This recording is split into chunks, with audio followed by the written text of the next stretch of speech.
a este webinar, cuyo título es Guía definitiva para montar tu empresa desde cero. Vamos a explicar cada uno de los pasos y trámites fundamentales para constituir nuestra sociedad desde cero. Vamos a empezar dándole la bienvenida a los participantes a medida que se van incorporando los asistentes. Gracias por participar. Vamos a dejar un par de minutitos de espera para que todos podáis estar presentes. Agradeceros especialmente que estéis aquí. Entiendo que es un tema que os interesa y del que queréis aprender cositas nuevas. Espero que sea un webinar ameno para vosotros y que os pueda aportar. Mientras, también os voy comentando que al final del webinar vamos a mostrar un código QR para que, en el caso de que os quede alguna duda o queráis agendar alguna reunión sin compromiso, pues podamos desde Talenon daros respuesta a cualquier duda que podáis tener en cuanto a creación y constitución de sociedades. También aprovecho para deciros que todos los participantes al final del webinar recibiréis la grabación del mismo, de modo que podáis tener en vuestra base de datos, pues por si queréis revisar alguna cosita que se haya comentado o cualquier inquietud que tengáis que se haya comentado y que no recordéis, tendréis a vuestra disposición la grabación del webinar. Bueno, veo que ya estamos muchos asistentes. Reitero mis agradecimientos por vuestra participación y no quiero que sea un webinar aburrido, es por ello que tenéis a vuestra disposición también el chat para que podáis ir planteando dudas que os van surgiendo a medida que vamos haciendo la explicación, o si queréis que repita o me pare en algún caso concreto, podéis plantearlo a través del chat. Yo estoy atenta al mismo y daré respuesta a lo que vayáis planteando. Si hay algo que en el momento pues no puedo daros respuesta porque necesite pues una atención más especial o estudiar el caso de manera más especial, tomaré nota y luego sí que una vez estudiado pues me pondré en contacto con vosotros para ayudaros. Quiero agradecer a mis compañeros de Talenon, especialmente al Departamento de Comunicación y Marketing, que ha estado ayudándome y es el que está propiciando que este webinar esté en funcionamiento, especialmente a Elena Novellas, que está en el Departamento de Comunicación, y a Bea Perales, que está en el Departamento de Marketing. Elena está ahí pendiente, pues por si surge también algún problema técnico o alguna cuestión, avisarnos e intentaremos darle respuesta. Vale, y sin más dilación, bueno, creo que ya estamos unos cuantos aquí presentes. Os voy a comentar, en primer lugar, a quién va dirigido este webinar. Fundamentalmente va dirigido a todos aquellos emprendedores que tienen una idea para poner en funcionamiento, una idea empresarial, y que quieren saber cuáles son esos primeros pasos que debemos de controlar o esos conceptos básicos que debemos de tener controlados para poner en funcionamiento una empresa. Independientemente de que se subcontrate la Constitución, es importante conocer todos los diferentes conceptos básicos, y también va dirigido a aquellos asesores que quieran profundizar en este tema en particular y que se quieran especializar un poquito más en la parte de constitución de empresas. Por lo tanto, tenemos esos dos targets de participantes a quien va dirigido. Vamos a avanzar un poquito más en la presentación. En primer lugar, me presento yo brevemente. Mi nombre es Ángela Cal, soy la Business Director para Galicia de Talenon y, bueno, fundamentalmente estoy especializada en constitución de empresas y en el área fiscal. Soy graduada en Administración y Dirección de Empresas y he hecho algunos posgrados relacionados con Desarrollo Económico e Innovación y Administración Financiera y Tributaria. Digamos que toda mi carrera profesional ha estado vinculada siempre al ámbito del asesoramiento a empresas y autónomos. Formo parte de esta gran compañía que es Talenon, que os la presento también por si alguno no tiene información previa de nuestra empresa. Es una multinacional finlandesa de asesoramiento y que está muy especializada sobre todo en asesoramiento muy avanzado, innovador, con soporte tecnológico. Prestamos sobre todo servicio fiscal, laboral y jurídico para todo tipo de empresas y autónomos, y contamos con un alto nivel de calidad. Sobre todo nos diferenciamos por la dedicación especial a nuestros clientes, reuniones periódicas para ver cómo van evolucionando sus negocios, y sobre todo contamos con un servicio 360 grados que presta, o sea, tenemos todo tipo de servicios que puedan cubrir las necesidades de empresas y autónomos, pues no solamente del área fiscal, laboral, jurídico, legal, sino que también pues temas de protección. ¿Se oye con eco? Vamos a ver si lo podemos resolver. Elena, ¿podríamos hacer algo respecto a este eco? Gracias, Alicia, por comentarnos. No sé si hay opción de eliminar ese eco de algún modo.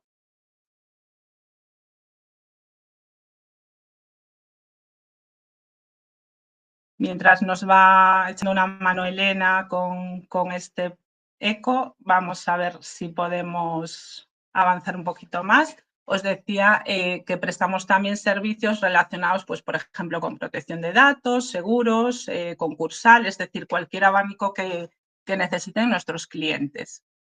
Vale, y sobre todo, bueno, hacer mención a que en España contamos con alrededor de 300 compañeros, asesores y oficinas por todo el territorio nacional. En particular tenemos 20 oficinas, que lo que buscamos con eso es estar más cerca de nuestros clientes, es decir, una atención más personalizada y local, aunque evidentemente también prestamos servicios en remoto.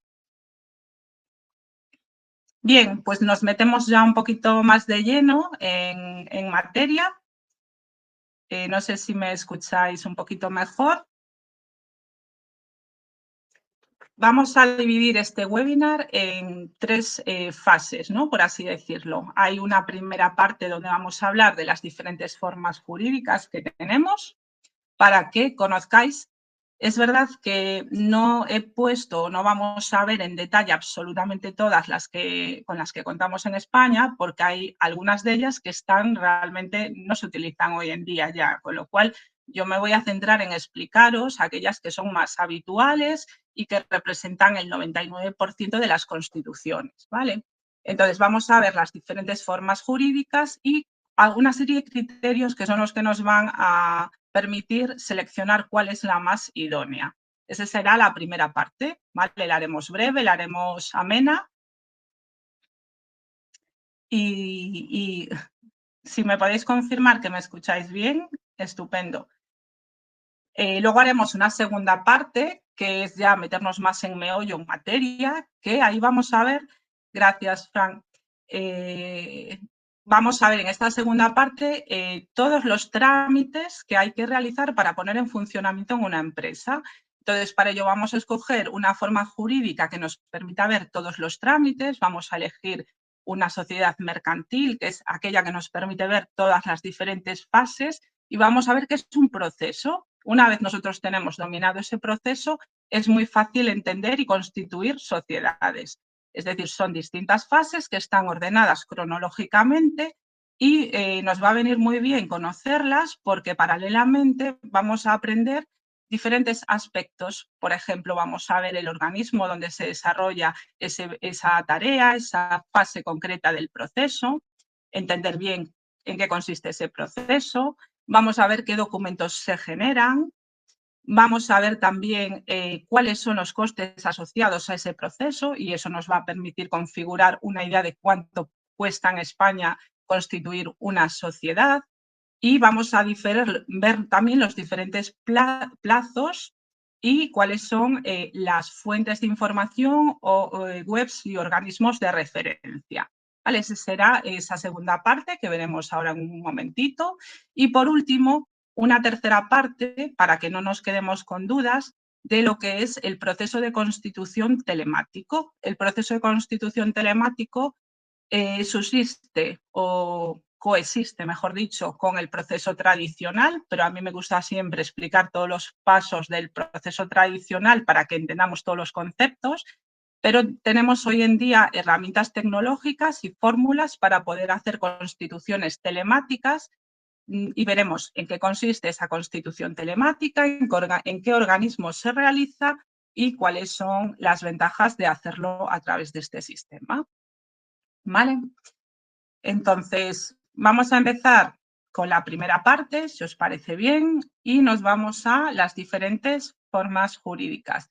Antes de entrar en materia con estas formas jurídicas, nosotros tenemos siempre una idea emprendedora, ¿no? Es decir, cualquier potencial empresario o empresario ya parte de una idea emprendedora. Entonces, antes de lanzarnos a la piscina, yo siempre recomiendo hacer un pequeño plan de viabilidad, es decir, todo parte de la idea de negocio, una idea emprendedora que puede estar en mi mente y pensar que es maravillosa, pero antes de lanzarnos a hacer inversiones, mi recomendación siempre es probémoslo, ¿vale? Hay un montón de eventos por el panorama nacional dedicados a emprendedores donde podemos testar si el producto que yo quiero comercializar es viable, si la idea emprendedora que yo tengo va a funcionar. Entonces, intentemos participar en esos eventos específicos para emprendedores.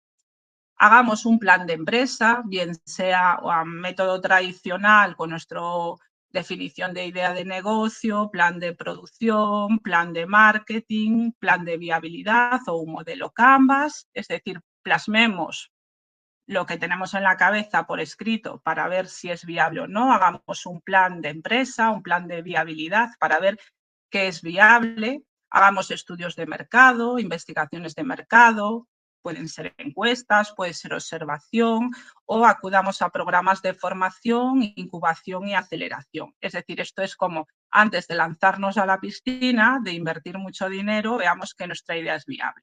Una vez tenemos claro que nuestro proyecto es viable o más o menos entendemos que puede funcionar, vámonos a elegir cuál es la forma jurídica más adecuada.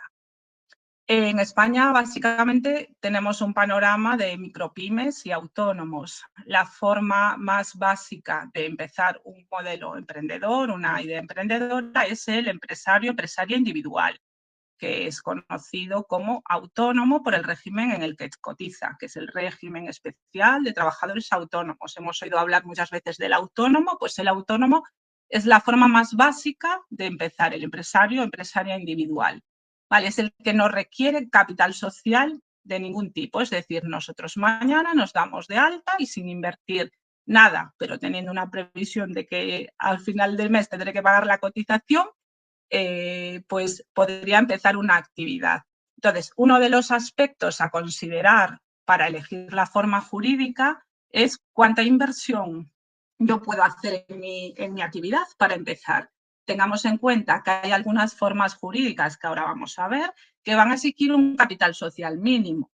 Por ejemplo, una sociedad mercantil, una sociedad anónima, ¿sabéis cuánto es el capital social mínimo que tendríamos que aportar para constituirla? Son 60.000 euros. Entonces, bueno, os invito si queréis, efectivamente, ahí Javier, muy bien, 60.000. Cuando os lanzo alguna pregunta es para ver que me seguís, que no estáis durmiendo. Entiendo que me seguís las explicaciones. Efectivamente, entonces, si yo no tengo 60.000 euros, no podré constituir una sociedad anónima. Por lo tanto, uno de los criterios, aspecto clave, es cuánto puedo invertir, ¿vale? Ese capital social mínimo. Por lo tanto, tengamos en cuenta que hay determinadas formas jurídicas que nos van a exigir ese capital social mínimo. En el caso, por ejemplo, de un empresario individual, no hay capital social mínimo, ¿vale? Por lo tanto, podría desarrollar la actividad sin ese mínimo.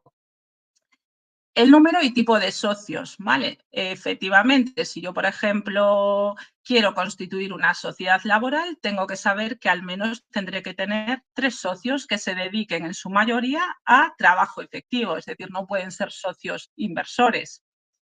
Por lo tanto, no siempre voy a poder tener un tipo de sociedad porque hay algunas que requieren tener un mínimo de socios. Una cooperativa, lo mismo, como mínimo tendré que ser 3. Si quiero montar una sociedad profesional, una sociedad, por ejemplo, limitada profesional, tendré que tener socios que sean profesionales, es decir, que estén colegiados en un determinado colegio profesional, por ejemplo, el de odontólogos, ¿vale? Me lo invento. Por lo tanto, el número y tipo de socios también son relevantes. La responsabilidad. Esto es un ítem súper importante porque debemos de saber que hay determinadas formas jurídicas donde los socios responden ilimitadamente con el patrimonio que tengan de cualquier cosa que le pase a la sociedad. Es decir, si Juan monta un bar y Juan tiene 100.000 euros en la cuenta y tiene su vivienda habitual y el bar acumula deudas con proveedores, con Hacienda, o tiene que pagar una indemnización porque ha puesto un café que ha intoxicado a alguien, pues eso lo va a tener que, o sea, es responsabilidad de él con su patrimonio asumir todo lo que le suceda a la actividad. Mientras que si Juan hubiera montado una SL o una SA, por ejemplo, respondería solamente hasta el límite del capital que haya aportado. Claro, y teniendo en cuenta esto, nos preguntamos por qué entonces hay emprendedores que se lanzan a formas donde la responsabilidad es ilimitada. Bueno, pues porque tenemos otras ventajas como menos inversiones, etcétera. ¿Vale? Pero bueno, en todo caso, esto es un ítem súper importante. Otro igual de importante es la fiscalidad. Nadie desarrolla una actividad para que Hacienda nos lleve nuestros beneficios. Entonces, hay determinadas formas jurídicas que tributan por el impuesto de sociedades y otras que tributan por el IRPF, impuesto de la renta de las personas físicas. Si yo estimo que voy a poner en funcionamiento una startup y que el primer año voy a tener unos beneficios brutales porque ya he cerrado unos contratos muy potentes, obviamente debemos de adoptar una forma jurídica que tribute por impuesto de sociedades, donde incluso nos podríamos beneficiar de un tipo reducido del 15% y sé que tengo un tipo fijo y no me voy al IRPF, donde voy a una escala donde hay parte de los beneficios que me pueden tributar incluso al 40%, ¿vale? Entonces, la parte del régimen fiscal es importante. Luego, otros ítems que pueden ser relevantes, pues posibles financiaciones o subvenciones. Yo puedo ver una subvención donde el criterio para que me la otorguen sea que sea una sociedad mercantil, por ejemplo, o una entidad financiera o un socio puede exigirme que para poder aportarme financiación sea una determinada forma jurídica o que quiera estructurar filiales, que quiera estructurar mis empresas, hacer una holding, ahí en ese caso pues nos iríamos siempre a una sociedad mercantil. Otros requerimientos, pues clientes, proveedores, hay clientes que son grandes, pues pensemos por ejemplo en los grandes almacenes, supermercados o mayoristas que me pueden exigir, porque su política de calidad así lo contempla, que sea una sociedad o que quiera acudir a una determinada licencia o licitación, también me podrían exigir como requisito ser sociedad. O, por ejemplo, que sea un funcionario, ¿vale?, de la administración y quiera a su vez desarrollar una actividad, puedo tener incompatibilidades, por ejemplo, para determinadas formas jurídicas y no puedo desarrollar, pues, por ejemplo, una actividad como autónomo. Por lo tanto, todos esos son condicionantes que tenemos que tener en cuenta. Son los más importantes, los que os he ido planteando por ahí. Y aquí tenemos un cuadrito donde os he puesto las fórmulas más habituales, más básicas de constitución hoy en día de sociedades en España. Y está dividido en los ítems que yo considero más relevantes, que serían el capital mínimo, el número de socios, la responsabilidad y la fiscalidad. Los dos primeros serían las fórmulas más sencillas, más básicas. La más básica de todas es empresario individual, autónomo. ¿Vale? Ahí siempre podríamos desarrollar la actividad nosotros solos, un solo socio, y la responsabilidad es ilimitada. Es decir, ya hemos dicho el ejemplo del bar de Juan, que como tenga deudas, pues Juan va a tener que responder con todo lo que tenga en su patrimonio. Y la fiscalidad es el IRPF. Otras fórmulas que hay también más sencillas y que no son sociedades mercantiles y que tributan también por IRPF y la responsabilidad es ilimitada, que asumen los socios, recordemos, es decir, respondemos los socios con todo lo que le pase a nuestra actividad, sería la comunidad de bienes. Y una que casi no suena por ahí, por lo menos en los manuales, en las webs que hablan de formas jurídicas, aún no se actualizó esta información, son las ESPJ, entidad sin personalidad jurídica. Estos son agrupaciones de empresarios individuales o empresarias individuales que se agrupan para desarrollar una actividad económica, ¿vale? Entonces, si yo quiero desarrollar la actividad con otra persona, pero no me quiero dar el salto a sociedades mercantiles, estas serían las fórmulas que tenemos. Y bueno, otras fórmulas serían la sociedad civil, sociedad colectiva. Ahí, bueno, yo no lo recomiendo por el tema de la responsabilidad, que sigue siendo ilimitada, si bien es cierto que no hay capital social mínimo. Las más habituales serían la sociedad limitada, sin duda, sociedad de responsabilidad limitada. Es una sociedad mercantil con personalidad jurídica propia, igual que las sociedades anónimas, y ahí sí que tenemos la posibilidad de tributar por el impuesto de sociedades y tenemos la responsabilidad de los socios limitada. Hay un cambio normativo que me imagino que ya conocéis, si no os lo explico brevemente. Hasta ahora sabéis que las sociedades limitadas, y si no lo sabéis os lo comento, tenían un capital social mínimo. Ese capital social mínimo, a ver si Javier no sabe decir cuánto era 3.000 euros, ¿vale? Es decir, si yo quería poner en funcionamiento una sociedad limitada, tenía que aportar 3.000 euros al capital social. Muy bien, Javier. ¿Qué pasa ahora? Pues con el cambio normativo que hay ahora, nosotros podríamos constituir una sociedad limitada desde 1 euro, ¿vale? Aunque esto tiene unos determinados matices, ¿vale? Es un poco lo que nos va saliendo en las nuevas normativas, pues para fomentar la constitución de sociedades, que se cree empleo y demás. Es decir, nosotros, vale, podemos constituir la sociedad limitada desde 1 euro, pero es verdad que luego tendremos que ir dotando la reserva legal con un 20% de los beneficios hasta que alcance esos 3.000 euros, ¿vale? Entonces, en el fondo sí que tendremos ahí alguna limitación. Si tenemos beneficios, no nos podemos repartir dividendos, sino que tengo que dotar la reserva legal hasta que alcance, ir dotándola hasta que alcance esos 3.000 euros. La sociedad anónima sigue manteniendo los 60.000 euros, ¿vale? Y en cuanto a sociedades laborales y sociedades profesionales, pues lo mismo, según la forma que adopten, si es L o SA, pues el capital va a variar entre 1 euro o 60.000 euros. Sociedad laboral, lo único que os tengo que comentar es un poco diferencial, es que al menos tiene que haber 3 socios. Y en el caso de las sociedades profesionales tiene que haber socios profesionales. Y por último, pues la cooperativa es otra de las que también está abanderada como constituciones habituales. ¿Por qué? Porque hay también muchas subvenciones para este tipo de entidades de economía social y aquí tendríamos que tener al menos 3 socios y también la responsabilidad está limitada al capital social. Bueno, pues estas serían un poquito, digamos, las fórmulas más habituales. Yo me voy a coger ahora para explicaros la segunda parte del webinar, una sociedad mercantil, imaginémonos una sociedad limitada, para poder ir viendo todo el proceso, ¿vale? Si os parece bien. Entonces, vamos a imaginarnos que vamos a constituir una sociedad limitada. Entonces, vamos a ver todos esos trámites que tenemos que hacer.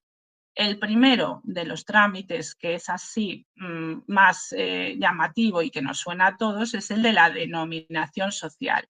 Pero antes me quería parar a explicaros que debemos de reflexionar algunas cositas previas.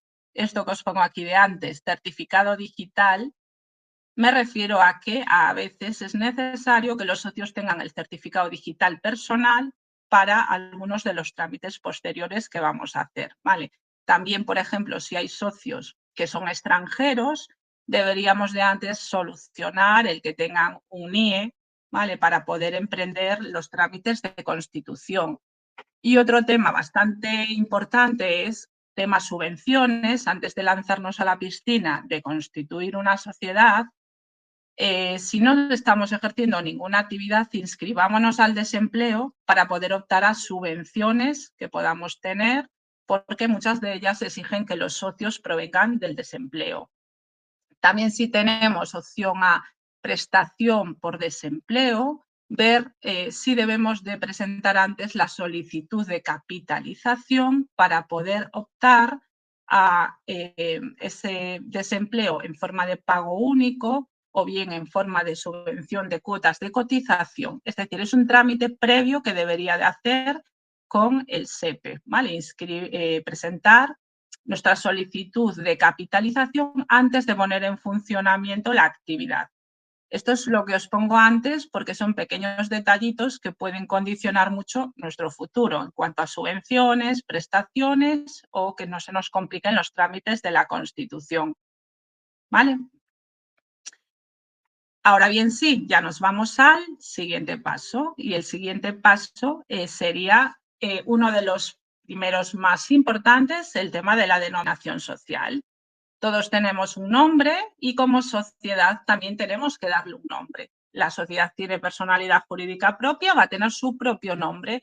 Esto parte de una normativa básica de la Ley de Sociedades de Capitales que dice que no podemos tener dos sociedades que se denominen de la misma manera.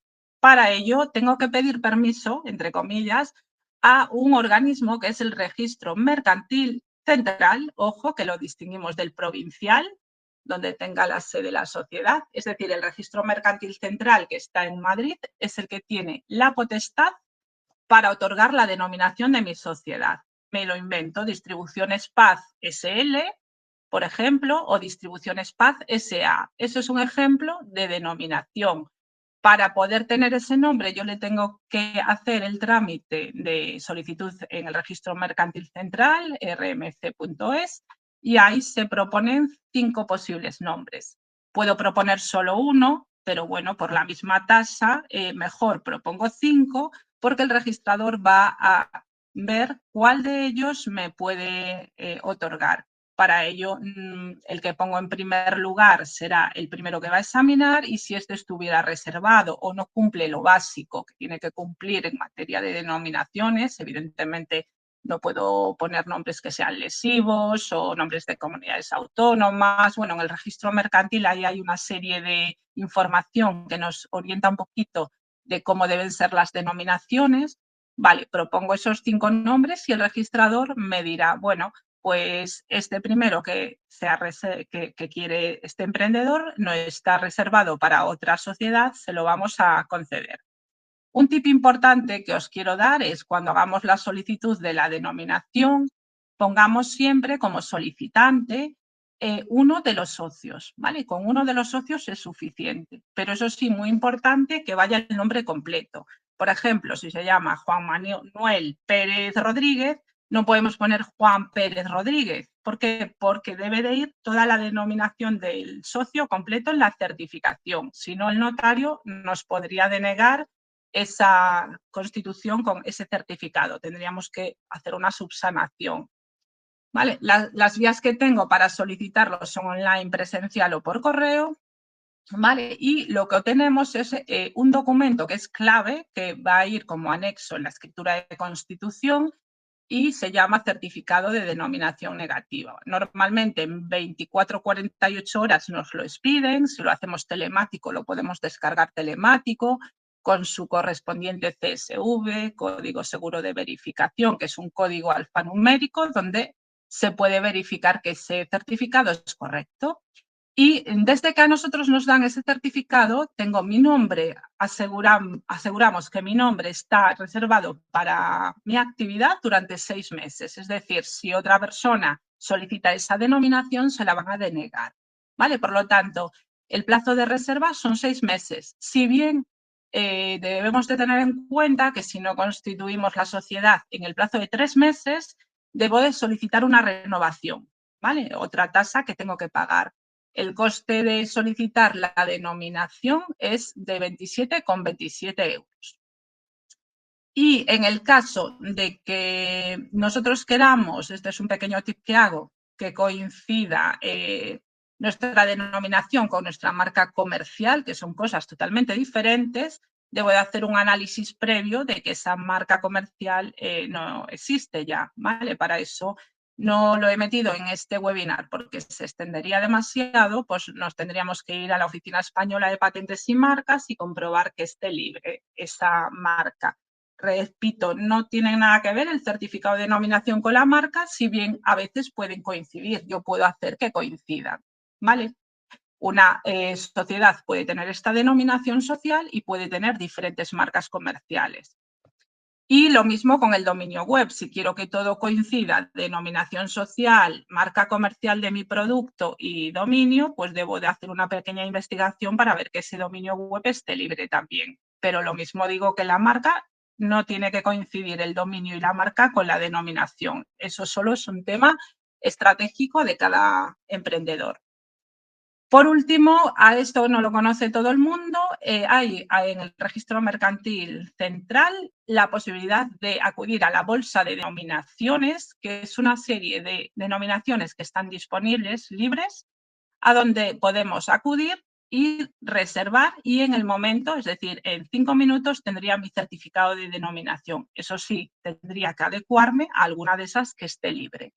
Por lo tanto, si tenemos mucha urgencia en constituir para allá, podría constituir acudiendo a una de las denominaciones que aparezcan en la bolsa de denominaciones. ¿Vale? Pues esto en cuanto a la denominación social. Primero de los trámites, súper importante. Luego tenemos a continuación la posibilidad de crear un acuerdo de voluntades. Esto es opcional, no es obligatorio. Es un documento privado previo a la constitución de la sociedad que se hace pues, en un Word mismo, un documento que firman las partes y es recomendable hacerlo cuando hay varios socios pues, para sentar las bases de lo que será la futura sociedad. Yo siempre recomiendo hacerlo porque nos va a facilitar los trámites posteriores pues de apertura de cuenta bancaria, NIF provisional, incluso si queremos solicitar el pago único antes de constituir la sociedad, presentar a inversores, etcétera. Entonces, en este acuerdo de voluntades aparecen algunos de estos aspectos que indico aquí, que no me voy a parar en absolutamente todos porque tenemos otras cositas que explicar también en profundidad, pero básicamente serían los socios, el objeto y domicilio social, las aportaciones, el órgano de administración, pero bueno, todo esto os lo voy a explicar ahora con calma porque coincidirá con aspectos que van a ir a la escritura de constitución y a los estatutos, ¿vale? Entonces, bueno, que sepáis que este documento nos va a abrir las puertas para aportar en trámites siguientes, el acuerdo de voluntades. Siguiente de los trámites, veis que estamos haciendo un proceso, ¿no? Cronológico, vamos avanzando. Otro de los aspectos que tenemos que tramitar es el NIF provisional.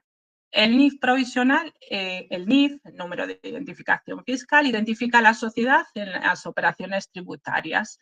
Se va a incorporar también, al igual que el certificado de denominación, en la escritura de constitución, va también como un anexo. El formato de un NIF, bueno, los que sois fiscalistas ya lo conocéis, es una letra seguida de 8 dígitos. La letra, por ejemplo, esta B12, la B, o sea, la letra lo que identifica también es la forma jurídica. Así, por ejemplo, cuando empiezan por A es una sociedad anónima, cuando empiezan por B es una sociedad limitada. Luego, a continuación, los 2 primeros dígitos suelen coincidir con el código de provincia. Por ejemplo, en Pontevedra es B36, en Coruña B15. ¿Vale? ¿Y cómo lo vamos a obtener este NIF provisional? Pues a través de un modelo muy conocido también por los fiscalistas, que es el modelo 036. Lo podemos presentar presencialmente o telemáticamente con un representante.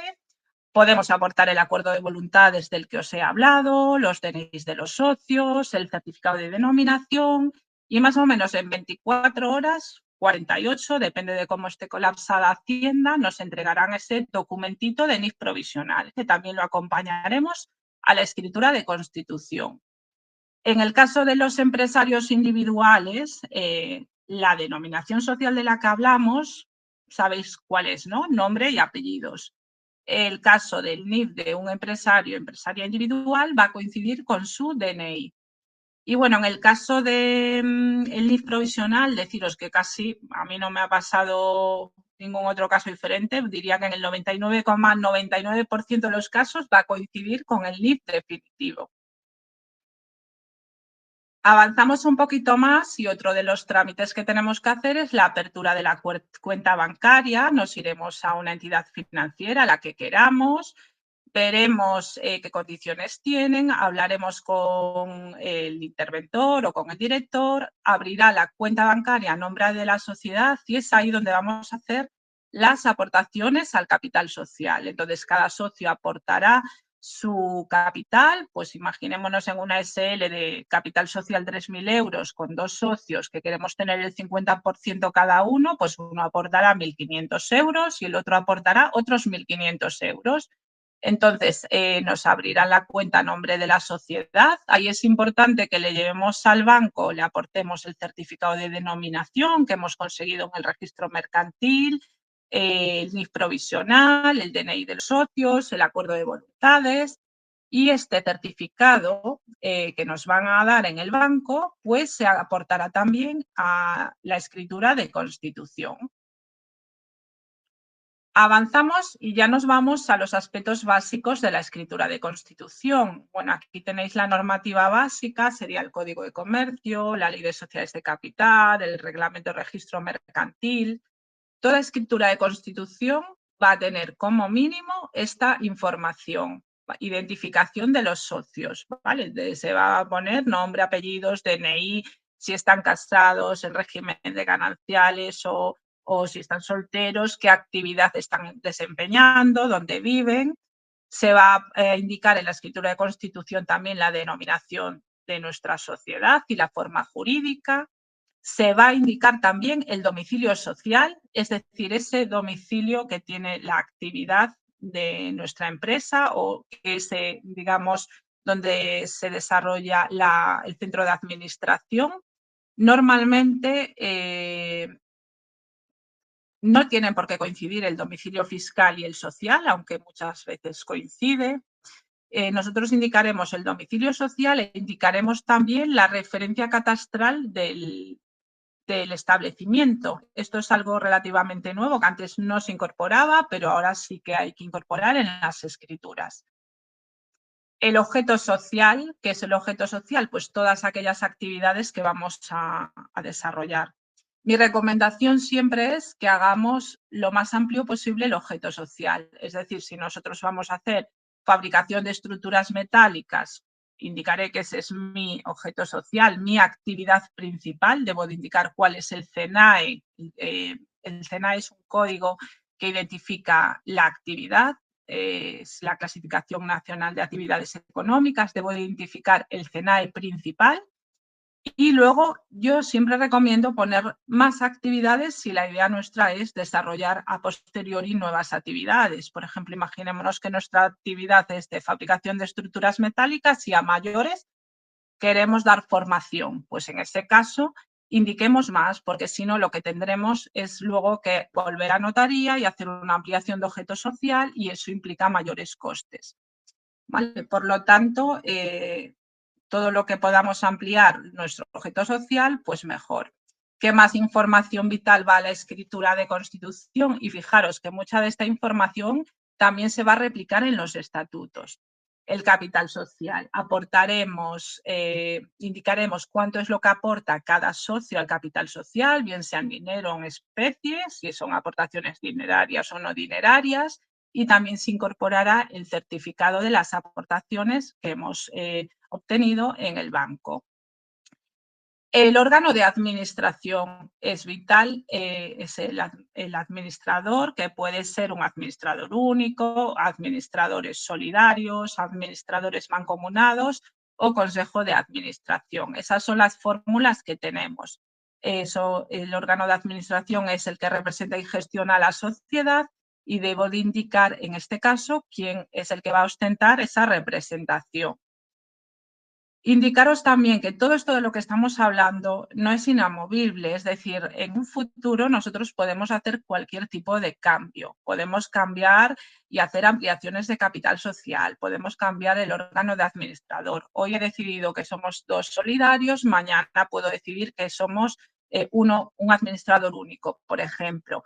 podemos cambiar el domicilio. Es decir, lo que queramos lo podemos modificar, pero claro, tengamos en cuenta que todas esas modificaciones van a implicar pasar por notaría, costes notariales, y pasar por el registro mercantil, costes registrales.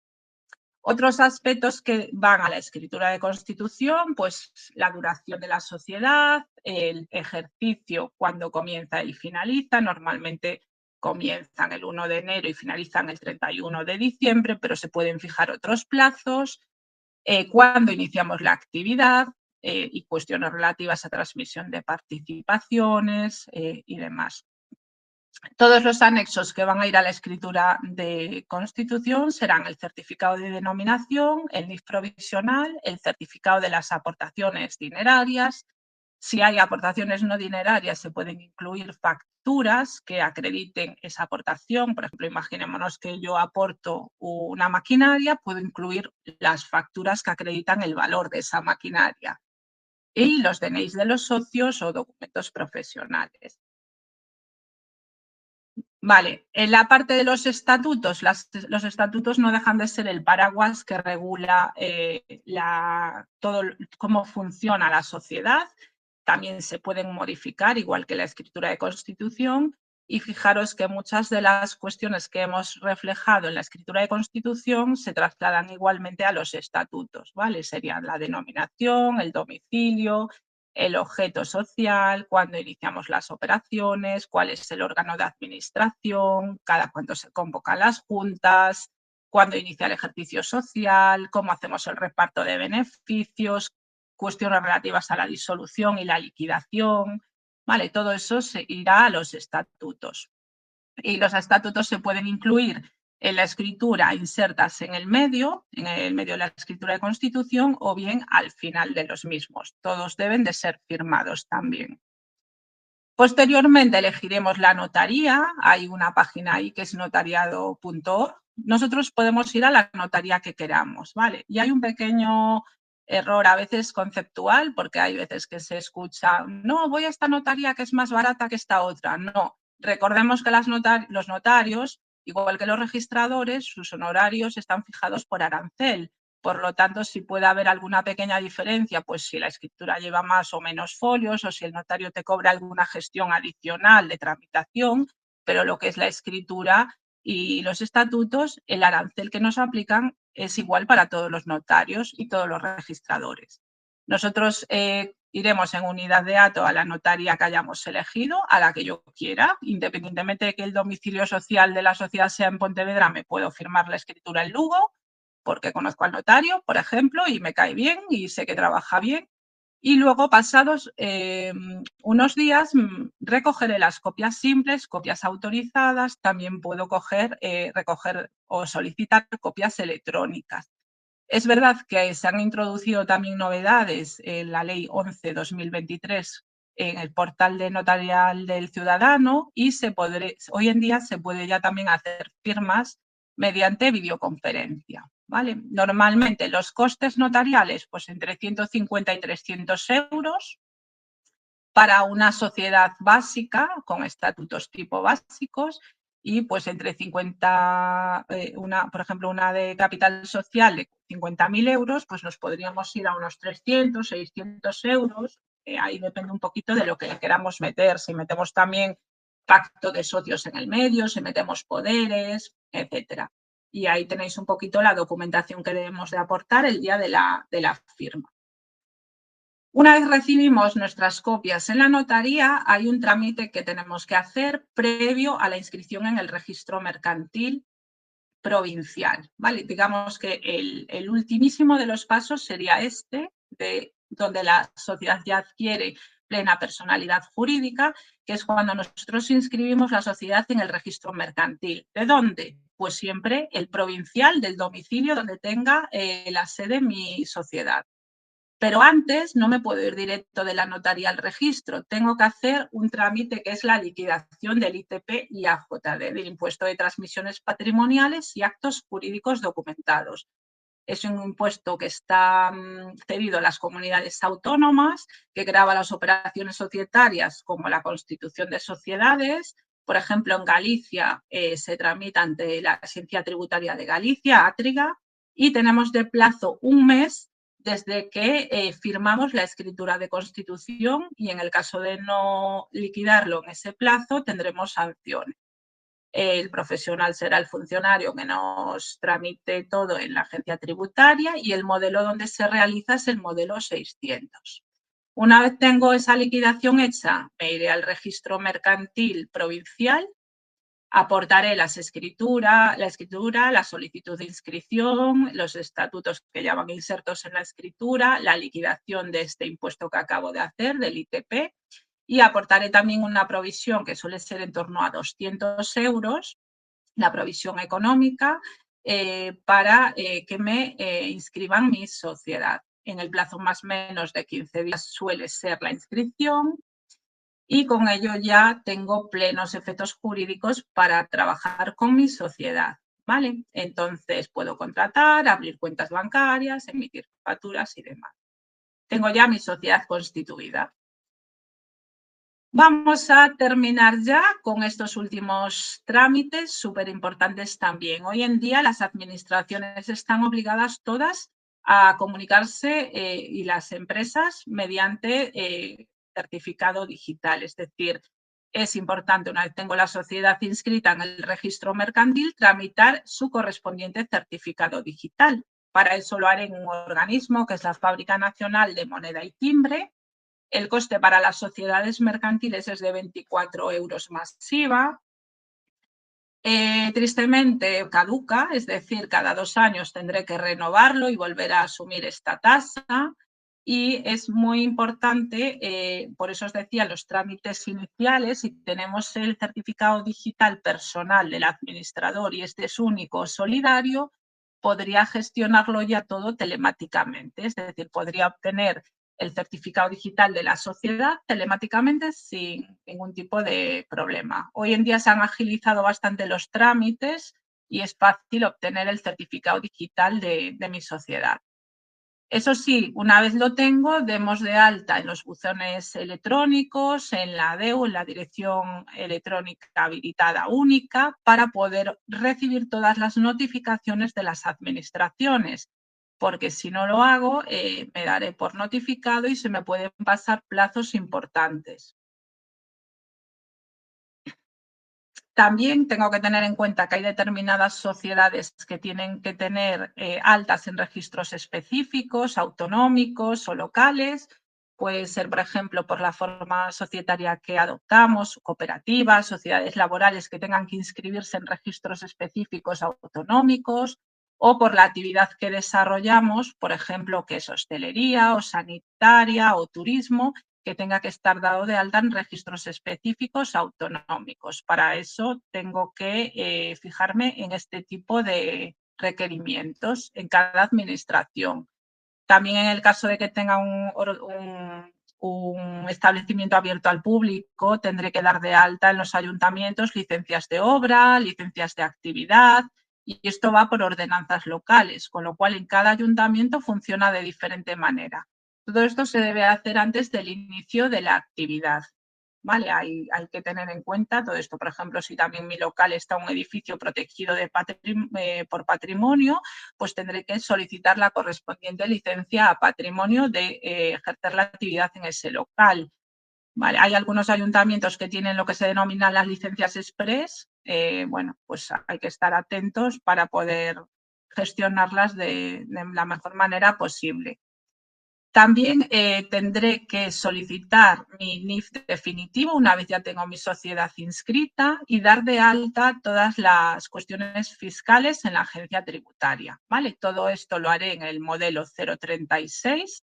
Ahí doy de alta aspectos como el inicio de la actividad, el IAE, obligaciones de mis impuestos habituales, pues el IVA, el IRPF, o si soy sociedad mercantil, el impuesto de sociedades, dónde desarrollo mi actividad. Todo esto siempre antes del inicio de actividad serían las altas que tienen que ver con la parte fiscal, ¿vale? Se hacen siempre telemáticamente. Y también tengo que tener en cuenta las altas de la parte laboral. Ahí nos vamos a otro organismo que es la Seguridad Social y hay diferentes modelos para inscribir el empresario, Pues, por ejemplo, dar de alta nuestro código cuenta de cotización porque voy a tener trabajadores, dar de alta a los administradores, cada uno en su régimen de cotización, bien sea autónomo o asimilado, dar de alta a los trabajadores, enviar los contratos laborales a través del SEPE. Todo esto serían las altas laborales que tengo que tener en cuenta. Otras obligaciones, pues elección de mutua de trabajo, que pues tendré que ver de la variedad que tenemos un montón de mutuas de trabajo, cuál es la que quiero seleccionar para mi actividad. Esto no tiene un coste adicional, sino que va incluido, pues digamos, en las cotizaciones que pagamos las empresas. Siempre cuando doy de alta a trabajadores, tendré que seleccionar qué mutua de trabajo o con qué mutua de trabajo quiero funcionar. Hay un montón, pues FREMA, Mutua Universal, MC Mutual, hay muchísimas mutuas, ¿vale? Y también tendré que seleccionar una empresa de prevención de riesgos laborales para cumplir con toda esa normativa de prevención de riesgos laborales. Para eso he de consultar las distintas propuestas y honorarios que me puedan cobrar las distintas empresas de prevención. Todo esto previo a contratar, ¿vale? Y comunicar también el centro de trabajo que tengo, que esto también es una potestad autonómica. Por lo tanto, tengo que ir viendo en cada comunidad autónoma donde tenga un centro de trabajo para comunicar esa apertura. Siempre son 30 días desde que iniciamos la actividad, salvo para actividades de obras que sería previo y hay que aportar también un plan de seguridad, salud y demás. Consideraciones finales, porque se nos echa un poquito el tiempo encima, no me preguntáis nada tampoco, solo hablo yo. Ahí vamos. Consideraciones finales súper importantes para mí. Estar muy atentos a las subvenciones que hay de inicio de actividad, a todas las convocatorias que hay locales, autonómicas, estatales. Estar muy atentos también si nosotros estamos con una prestación de desempleo, así me compensa más, una vez yo pongo en funcionamiento una empresa, solicitar la compatibilidad que se hace en los 15 días siguientes a la alta de la actividad para que pueda seguir cobrando el desempleo durante los siguientes meses. Estar muy atento también a todos los carteles informativos y documentación que tengo que tener para evitar sanciones, pues hojas de reclamación de consumo e información sanitaria que pueda tener, como puede ser, por ejemplo, nuestro código de registro sanitario que tengo que publicar en el establecimiento. Cartelitos en los bares de prohibición de venta de tabaco o de alcohol a menores de edad, tablas de precios, etcétera. Todo eso son pequeños cumplimientos normativos sectoriales que debemos de conocer para evitar sanciones. También atender a otras normativas que van saliendo importantes para las empresas, como la de prevención de riesgos laborales, la de LOPD, la de prevención de blanqueo de capitales. Para empresas ya de un cierto tamaño, el disponer de plan de igualdad o registro retributivo. Todo eso son pequeñas cosillas que tenemos que considerar para evitar sanciones y que empecemos con buen pie. Y ya para finalizar el último bloque, con esto ya terminaríamos porque veo que se nos está agotando el tiempo y quiero dejar un espacio para saludar, despedida y si tenéis alguna pequeña duda.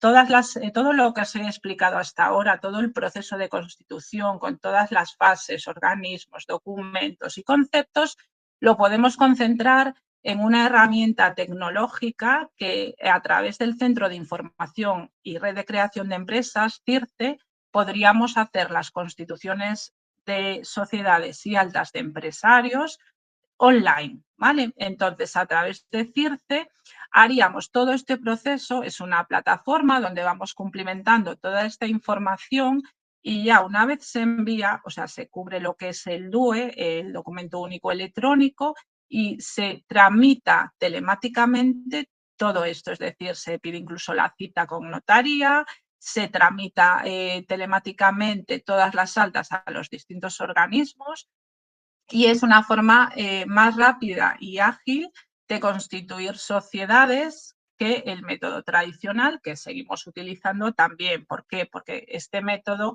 el telemático, no vale tampoco para todo tipo de sociedades. Serían para sociedades básicas con estatutos tipos básicos. En el momento que queremos constituir sociedades que tengan cláusulas que se salen de los estatutos tipos básicos o de las consideraciones básicas, no nos valdría. Ventajas de hacerlo así es que es mucho más rápido y económico, ¿vale? Podríamos incluso en 24 horas tramitar todo y se hace todo online.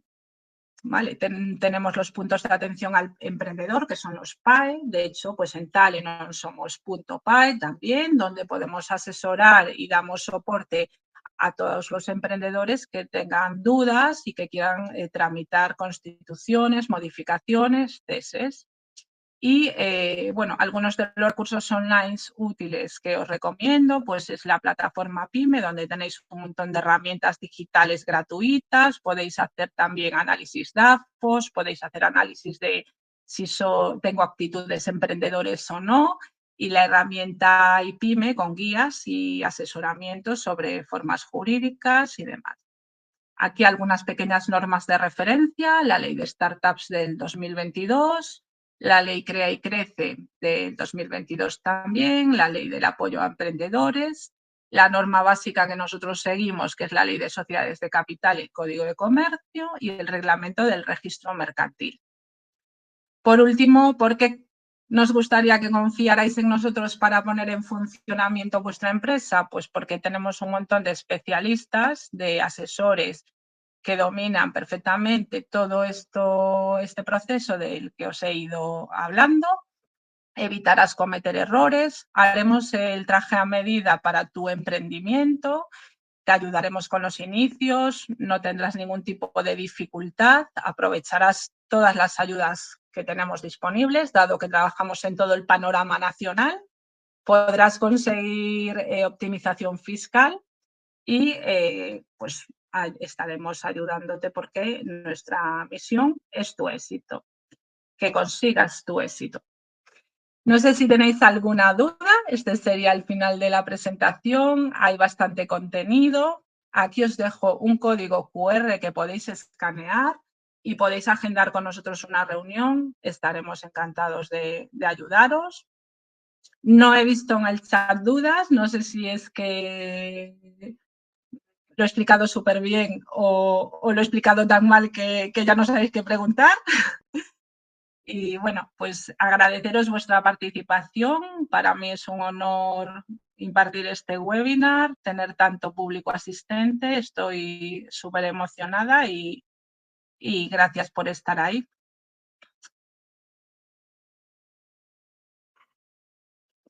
Muchas gracias a vosotros. Gracias por la participación y me tenéis para lo que podáis necesitar. Un abrazo fuerte.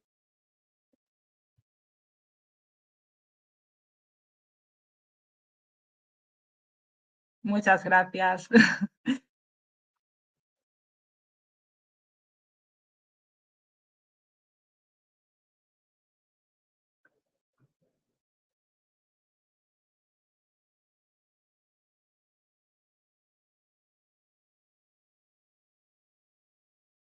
Sí, os vamos a hacer un webinar más básico, sin problema ninguno. Lo preparamos, Delia. Os enviaremos también la grabación para que tengáis y lo dicho también, estamos a vuestra disposición para dudas que hayan quedado o queráis que aclarar alguna cosa donde no me he podido parar tanto. Ahí tenéis el código QR para agendar con nosotros sin compromiso una videoconferencia. Gabriel, ¿tienes preguntas sobre el centro de trabajo? Adelante. No sé si estamos todavía en hora. Yo creo que sí que nos quedan 2 minutitos.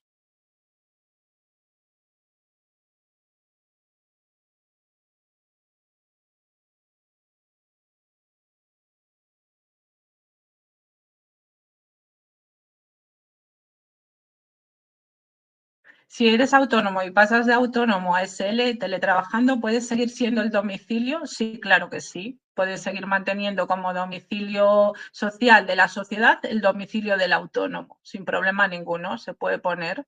Es decir, daríamos de alta como domicilio social el domicilio personal que tenga el socio, sin problema ninguno.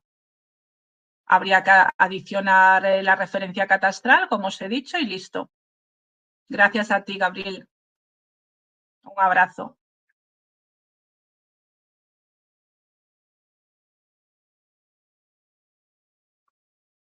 Bueno, pues hasta aquí es todo. Un abrazo fuerte.